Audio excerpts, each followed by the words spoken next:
You know that के पाकिस्तान के अंदर फ्रीलांसिंग के ऊपर बहुत काम हो रहा है। बहुत सारे लोग फ्रीलांसिंग के ऊपर काम कर रहे हैं और इससे पैसे भी कमा। आज हम पूरा रोड मैप डिस्कस करेंगे किस तरह से आप फ्रीलांसिंग में एंटर हो सकते हैं और इस फील्ड से पैसे कमा सकते हैं। सबसे पहले हम डिस्कस कर लेते हैं कि फ्रीलांसिंग और जॉब में डिफरेंस क्या है।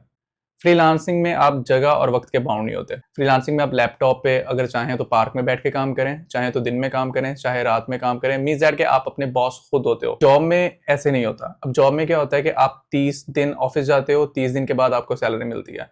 अगर फ्रीलांसिंग में देखा जाए तो फ्रीलांसिंग में ऐसे नहीं होता। फ्रीलांसिंग में आपको प्रोजेक्ट मिलता है, चाहे आप प्रोजेक्ट को 1 दिन में कंप्लीट कर लें, चाहे 2 दिन में कंप्लीट कर लें, चाहे 10 दिन में कंप्लीट कर लें। जैसे आपका प्रोजेक्ट कंप्लीट होगा, पेमेंट आपके बैंक अकाउंट में आ जाएगी। जॉब में आपने सुबह ऑफिस जाना होता है और शाम को ऑफिस से वापस आना होता है और 30 दिन यही रूटीन आपकी रोटेट होती रहती है और 30 दिन कंप्लीट होने के बाद आपको पेमेंट मिलती है। फ्रीलांसिंग में ऐसे नहीं होता। फ्रीलांसिंग में आपने बस में बैठ के काम करना है, बस में बैठ के काम कर लो। आपने जहाज में बैठ के काम करना है, जहाज में बैठ के काम कर लो।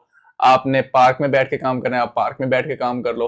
इवन दैट कहीं पे भी बैठ के आप काम कर सकते हो। अगर आपका दिल करे कि आपने दिन को बैठ के काम करना है लैपटॉप पे, दिन को बैठ के कर लो। रात को बैठ के करना है तो रात को बैठ के काम कर लो। तो फ्रीलांसिंग में आप जगह और टाइम से बिल्कुल आजाद होते हो। अब हम इसका पूरा रोड मैप देख लेते हैं फ्रीलांसिंग का। फ्रीलांसिंग में सबसे जो बेसिक और पहली चीज आती है वो है नीच कैटेगरी, कि किस कैटेगरी के अंदर आप लोगों को सर्विसेज प्रोवाइड करेंगे। कौन सी ऐसी सर्विस है जो आप ऑनलाइन बेचेंगे और आप सर्विसेज प्रोवाइड करके पैसे कमाएंगे।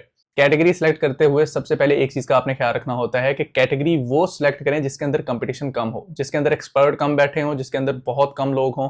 अब इसका बेनिफिट ये होता है कि वो कैटेगरी, वो नीच जिसके अंदर बंदे कम हैं, उसके अंदर आपको प्रोजेक्ट जल्दी मिलने के चांसेस ज्यादा होते हैं और आपके पैसे जल्दी बनना शुरू हो जाते हैं। हम एग्जांपल ले लेते हैं। फॉर एग्जांपल आपने ग्राफिक डिजाइनिंग सीखी। अब अगर आप फाइवर और अपर पे जाके देखें ग्राफिक डिजाइनिंग के कितने एक्सपर्ट बैठे हुए हैं, तो आपके लिए उनको compete करना बहुत मुश्किल हो जाएगा। फिर काफी महीनों की जद्दोजहद के बाद आपको पता चलेगा कि मैं तो इस काम के लिए बना ही नहीं था। आपको प्रोजेक्ट नहीं मिलेगा, उसके बाद आप डीमोटिवेट होकर बैठ जाएंगे।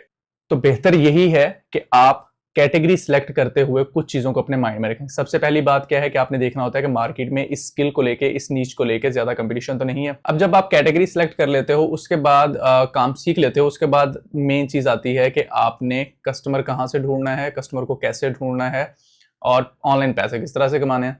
कस्टमर को ग्रैब करने के लिए जो पहली चीज आती है वो है पोर्टफोलियो।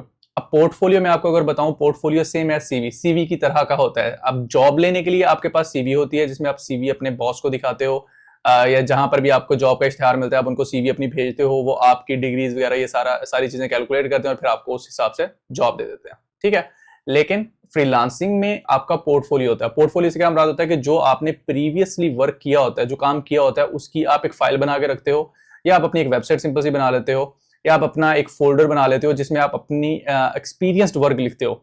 फॉर एग्जाम्पल आप ग्राफिक डिजाइनर हो तो ग्राफिक डिजाइनिंग से पहले जो आपको प्रोजेक्ट्स मिले थे उनको आप अपने पास सेव रखते हो और एक पूरा पोर्टफोलियो बना लेते हो कि ये फलां क्लाइंट मेरे पास फलां टाइम आया था और इसने मुझे कहा था कि भाई मुझे ये ग्राफिक डिजाइनिंग वाला काम चाहिए और आपने उसको वो करके दे दिया। ठीक है, अब जब आपके पास कस्टमर आता है तो ये पोर्टफोलियो दिखाते हो। अब मुझे पता है कि आपके माइंड में क्वेश्चन क्या है, अभी तो काम सीखा है तो अभी कस्टमर कहां से आएगा और पोर्टफोलियो कैसे बनेगा और एक्सपीरियंस कैसे आएगा। अब देखें, यहां पर सिंपल सी एक बात है कि आप अपने एक्सपीरियंस के अकॉर्डिंग अपना पोर्टफोलियो बना लें। आप ग्राफिक डिजाइनर हैं, ग्राफिक डिजाइनिंग के कुछ सैंपल्स अपने पास रखें और जब आपके पास पहला कस्टमर आए तो उसको वो सैंपल्स दिखाएं। सबसे बेहतरीन तरीका ये है कि आप फाइवर अपवर्क का तो सबको पता है कि फाइवर अपवर्क से पैसे कमाए जा सकते हैं। इसके अलावा और भी काफी सारे प्लेटफॉर्म्स हैं, सारा दिन यूज करते हो आप उसको। इंस्टाग्राम है, फेसबुक है, यहां से भी आप कस्टमर्स ग्रैब कर सकते हो।